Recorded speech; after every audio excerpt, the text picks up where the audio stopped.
Donc là, à hauteur des plantes, à niveau des plantes, enfin, au niveau du sol pour les plantes, j'ai 26,7, 50 degrés d'humidité. En dessous, à l'époque, j'avais entre 8 et 10 degrés grand maximum. C'est une zone qui n'est pas exposée à la lumière, qui est franchement... voilà. Donc là, on a 18,6, ça c'est génial. Donc il y a le même système de l'autre côté, hein, avec voilà, l'aspiration d'air. Pour le moment, tout ça c'est du prototype, hein. Je fais des essais, mais ça fait quelques semaines maintenant que ça tourne comme ça. Donc ça m'a permis de faire des choix. Et ensuite de ça, donc j'ai installé provisoirement une pompe.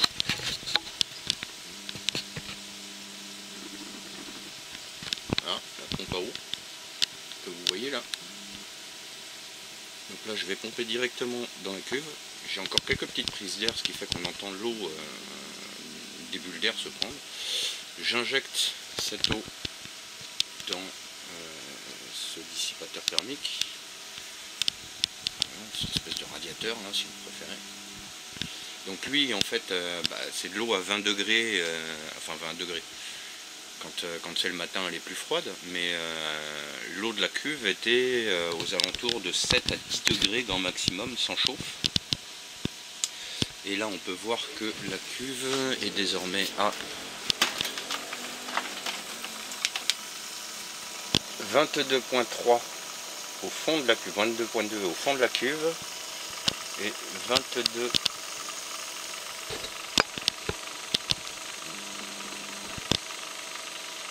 6, 7, ça dépend, ça oscille, en haut de la cuve. C'est déjà pas mal. Sachant que ça, c'est de couleur grise, donc ça chope pas forcément bien la lumière ou la chaleur. Ceci dit, c'est pas fait pour ça à la base. C'était fait pour lorsque l'eau de la cuve était suffisamment froide, l'objectif était de créer de la condensation, l'humidité, que l'humidité se condense en fait sur le radiateur. Le seul truc, c'est que l'eau de la cuve est montée très vite en température et elle se maintient à peu près. Donc même la nuit, elle redescend relativement peu. Au petit matin, je dois avoir, je dois perdre 5 degrés grand maximum les nuits, sur des nuits à 6-7 degrés. Donc on passe le matin, il doit faire dans les 17-18 degrés à peu près. Ce qui est pas mal, hein, ce qui veut dire que je conserve quand même relativement pas mal de chaleur. Bon, après l'épaisseur, l'épaisseur de l'isolant thermique est pas top. Ceci dit, il y en a partout, au fond, dans le chapeau, partout. Et puis comme vous pouvez le constater, j'ai aussi agrandi la serre. Voilà. Donc j'ai repoussé ce qu'on va dire, j'ai repoussé les murs. Voilà. Alors le truc rigolo, ce que vous allez pouvoir voir, c'est bientôt en fait tout va s'arrêter. Donc je vais fermer ma gueule et d'un seul coup tout va tomber en off. Et ça c'est le moment que je préfère. On se croirait vraiment, et tous les matins tout redémarre avec le soleil. Ça c'est juste génial. Après les batteries sont juste là pour les systèmes nocturnes ou l'éclairage lorsque le soleil disparaît. Donc il y a, là, vous pouvez le voir, il y a de l'éclairage un peu partout. Alors ceux d'en haut sont pas encore câblés, ceux d'en bas ont été câblés, mais je suis en train de tout refaire en fait, c'est pour ça que c'est le bordel. Parce qu'au fur et à mesure que les choses progressent, j'ai de nouvelles idées, et puis le vivant, ça évolue quoi. Donc malheureusement je suis obligé de faire avec, et là tout l'hiver c'est vrai que je me suis pas forcément occupé de cette serre. Donc du coup ça m'a coûté pas mal de plans, ça m'a coûté le basilic pourpre notamment. Le basilic classique est parti en fleurs, je ne l'ai pas taillé, je ne l'ai pas éclairé, je ne l'ai pas réchauffé, ce qui fait que je ne sais pas du tout s'il n'est pas déjà mort. En tout cas là, depuis que j'ai remis un certain nombre de systèmes en mode autonome, on va dire, avec les chauffes passives, l'accumulation de chaleur passive et autres. Parce qu'en fait le coup d'envoyer de l'air chaud là derrière, il faut savoir que là il y a un isolant sur le mur. Cet isolant descend jusqu'au bas. Et là il y a l'isolant qui est entre le mur et la serre, qui sert de tuyau. Mais j'ai volontairement laissé en fait le sol d'accord, non protégé. L'objectif est d'envoyer de la chaleur dans cet endroit et que le sol soit chauffé, enfin réchauffé par la chaleur que j'y envoie. Ce qui fait que l'air qui sort de cette prise d'air, lorsqu'elle arrive dans les pots, elle est forcément beaucoup plus basse que lorsqu'elle a été captée là-haut. Là-haut, il y a une trentaine, 30-32 degrés à peu près. Quand, ouais, il fait dans les 30-32 degrés. Quand il n'y a pas d'aspiration d'air. Avec aspiration d'air, ça redescend à 26-27 degrés. Donc voilà.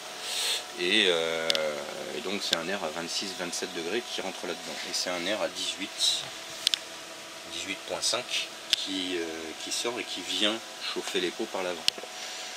Petit à petit, cette température est montée, hein, parce qu'au départ, je me souviens, pour les mêmes gammes de température, j'avais dans les 7 à 10 degrés grand maximum, sans prise d'air.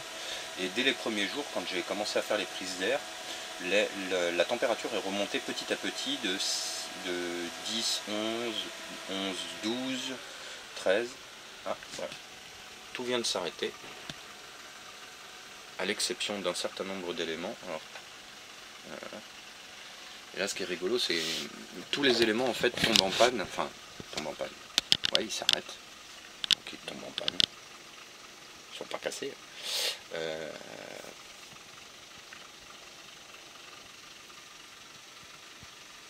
Et il n'y a plus que les ventilos qui sont tout en haut, qui eux sont branchés sur un step up down, step up, step up, enfin bon bref, buck boost converteur. Et alors ce sont les derniers ventilos à fonctionner avec la pompe d'ailleurs, qui s'arrête généralement bientôt. On l'entend là faire des...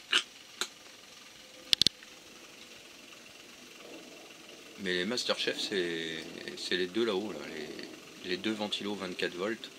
Alors eux, ils sont branchés pareil sur un step-up, ce qui fait qu'ils tournent vachement longtemps. Contrairement à ces autres petits ventilateurs qui eux sont branchés sur des step-down, tout simplement. Donc en général, j'obtiens de meilleurs résultats sur les step-up que sur les step-down. C'est rigolo. Ce qui est normal en fait. Voilà, et les batteries, le cycle batterie vient de s'arrêter. Donc là le chargeur s'est arrêté. Mais les batteries sont pleines, elles sont à 29, aux alentours de 29 volts. Voilà. Il ne reste plus que la pompe de chassot, d'amorçage, enfin d'arrosage, mais je m'en sers comme pompe d'amorçage qui tourne encore. Voilà. Que je vais arrêter d'ailleurs, parce qu'elle me saoule.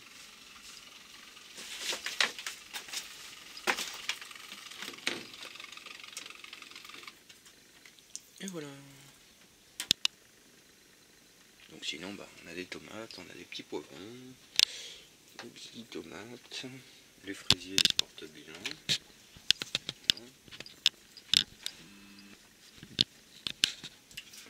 L'hydroponie n'est pas en service parce que là, il faut encore que je monte un filtre à eau.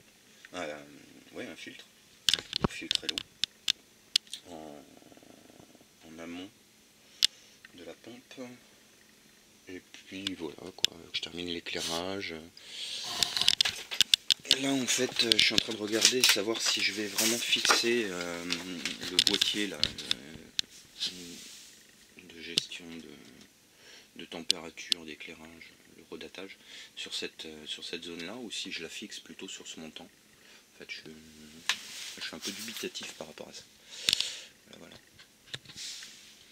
Et puis pour le reste, encore des... Voilà. Les piments aussi, alors ça c'est rigolo ça. Ce que vous voyez là, c'est du papier qui recouvre en fait des détritus végétaux que je mets dans le pot pour nourrir la terre. En fait, il y a des insectes qui bouffent. Et puis il y a des geckos qui bouffent les insectes. Et puis le coup des miroirs là, dans le fond, ça donne vraiment une impression d'agrandir la serre. Ça augmente beaucoup la luminosité. Alors il faudrait que je fasse la même chose de l'autre côté. Le souci, c'est que c'est très bien pour l'hiver. Pour l'été, par contre, c'est moins top. Sauf que l'été, le soleil se lève là-bas et passe presque voilà, au-dessus, alors que l'hiver, le soleil il fait plutôt ça. Et d'ailleurs il est quelque part planqué là-bas. Mais il est plutôt bas sur l'horizon. Alors là vous voyez, là il y a deux pins en face qui me coupent assez souvent le soleil. Ils sont vraiment trop hauts, notamment le plus grand des deux, là il me coupe. Alors les deux me le coupent en plein hiver, quand c'est vraiment le soleil est vraiment bas sur l'horizon. Et sinon tout le reste de l'automne et du printemps, ils me font un trou à chaque fois aux mêmes heures. Enfin aux mêmes heures. D'une année sur l'autre c'est aux mêmes heures. Et puis il y a un autre arbre là qu'on ne voit pas trop en fait, qui est derrière le groupe de tomates là. Et lui c'est pareil en fait, les branches sont trop hautes. Et donc du coup très souvent il y a des cellules qui sont cachées, donc j'ai pas le meilleur rendement possible à ces moments là. Bref, donc il y a deux autres panneaux qui devront peut-être venir ici. Et voilà. Mais pour le moment c'est plutôt, je suis en phase de test de tas de trucs. Parce que j'ai toujours la possibilité du chauffage thermique gasoil. Le seul truc, c'est que je voudrais l'utiliser vraiment en dernier recours. J'essaie vraiment d'exploiter tous les systèmes passifs ou d'accumulation de chaleur de façon à devoir faire le moins appel possible à des sources d'énergie, que ce soit électrique ou gasoil ou huile ou peu importe, pour réchauffer la serre. C'est pas très évident, mais j'y arrive. Par contre, le plus gros souci, c'est l'isolation, évidemment. Les polycarbonates, là, c'est du polycarbonate de 0,6 d'épaisseur. Et encore, ça, c'est les deux couches l'une sur l'autre, il n'y a rien entre les deux. Donc c'est censé faire l'isolation. Ça coupe du vent, c'est déjà ça, mais par contre, ça isole pas du tout. Et après, il y a les montants métalliques qui, eux, font des ponts thermiques qui sont atroces. Et alors là, alors j'ai envie de dire, là, du coup, ceux-là ont résolu à peu près le problème, sauf que ces montants-là sont bien plantés dans la serre maintenant, enveloppés par l'air chaud de la serre. Du coup, les montants qui sont là ont une surface de contact avec l'extérieur et l'intérieur, ce qui est le pont thermique. Ceci dit, je les ai recouverts de bandes de tissu avec du silicone dessus pour les cirer, de façon à atténuer l'effet par contre du soleil, parce que le soleil quand il tape sur ces éléments, ça les fait surchauffer. Donc métal, serre en métal, c'est bien. Ceci dit, il faut penser à isoler le métal. Voilà. Donc, ça va faire partie des trucs que je vais devoir faire